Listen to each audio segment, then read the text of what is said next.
আরো পড়তে চায় এককালীন 50,000। রাজ্য সরকারের চাকরিতে 33% মহিলা বোনেদেরকে সংরক্ষণ বিজেপি দেবে। 100টা চাকরি হলে 33 জন মহিলা পাবে। 75 লক্ষ লাখ প্রতিনিধি বানানো হবে।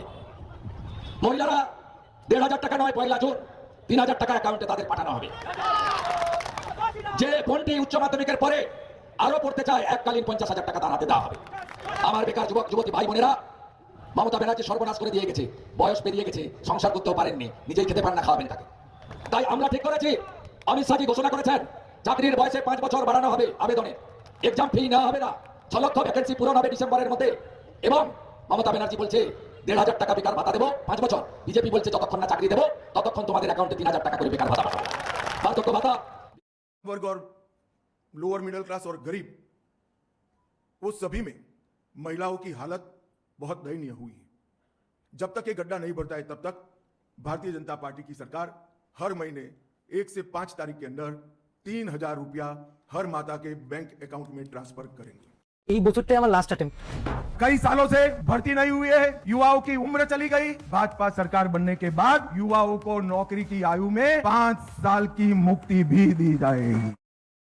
ইয়েস ফ্রেন্ড, বাংলা ফেরোই চ্যানেলে তোমাদের সকলকে স্বাগত। চরম খেলা কিন্তু শুরু হয়ে গেছে। খেলা শুরু হয়ে গেছে মানে কাল রাত থেকে 12-13 জন স্টুডেন্ট আমাকে বলছে, স্যার মানে আমাকে যে করেই হোক স্যার এবার পাস করতে হয়। আমি বলছি কেন ভাই, এতদিন কেন পাস করতে হতো না, মানে কেন এরকম মানুষ হতে হয়নি? বোঝাতে আমার বয়সটা চলে গেছিলো 32 বছর বয়স। তো খেলা কেন জমে হয়েছে? খেলা জমে একবারে ক্ষীর হয়ে গেছে। কেন?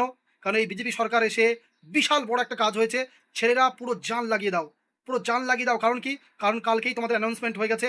আমাদের শ্রী মাননীয় তোমার অমিত শাহ মশাই উনি বলে দিয়েছেন যে বয়সের, কালকে আবার পুনরায় রিপিট করেছেন যে বয়সের ছাড় যে সমস্ত যুবকরা তাদের চাকরি না দেওয়ার ফলে তৃণমূল সরকার ফলে তাদের বয়সটা চলে গেছে 5 বছরের মারাত্মক সুবর্ণ ছাড়। ফলে এই কম্পিটিশন যে কী লেভেল হতে চলেছে আমি তোমাদেরকে আগেই বলে দিচ্ছি। 13 জন আমাকে ফোন করেছে যে স্যার এবার যে কোনো পাস করাতেই হবে। কারণ কি? তাদের বয়স কত? 32 বছর। তো আমার এইটা শুনে ভাই পুরো মানে গায়ে একবারে শিহরণ জেগে গেছে। কারণ সেই সমস্ত স্টুডেন্টগুলো তারা কিন্তু এবার খেপে যাবে পুরো একবারে।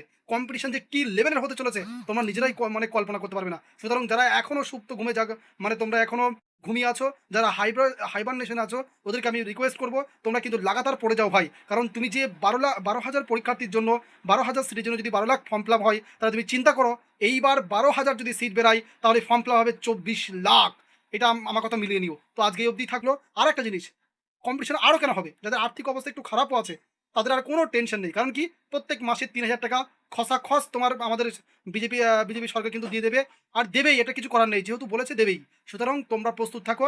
ফলে তোমার বই কেনা, ফই কেনা, টিউশনি পড়া এখন কিন্তু আর কোনো অসুবিধা নেই, শুধু তোমার পড়ার মানসিকতা থাকলেই হবে। তবে কালকে ওই যে 13-14 জন ফোন করেছে, আমার অবাক হয়ে গেছি সত্যিই। মানে এরা কিন্তু যাদের অল্প বয়স তাদের থেকে বেশি জাগ্রত হয়ে গেছে। এইটা দেখে আমার কিন্তু মনে প্রচুর শিহরণ জেগে গেছে। ওই জন্য আমি লাইভে 3 দিনকার আমি আপকামিং যে ভিডিও আসতে চলেছে সেটাও কিন্তু দিয়ে দিয়েছি। আমরাও একটু চেয়ে গেছি, কারণ স্টুডেন্ট যেহেতু চেয়ে গেছে। Thank you and have a good day. একটাই কথা, কম্পিটিশনের লেভেল এবার দেখবা কী হবে। Thank you. যাদের বয়স 30-এর উপরে হয়ে গেছে, 5 বছর ছাড় পাওয়ার ফলে তাদের বর্তমান অবস্থা, মনে আনন্দের জোয়ার। তবে ভালো করে পড়ো, এটা কিন্তু ভুলে যেও না। Thank you.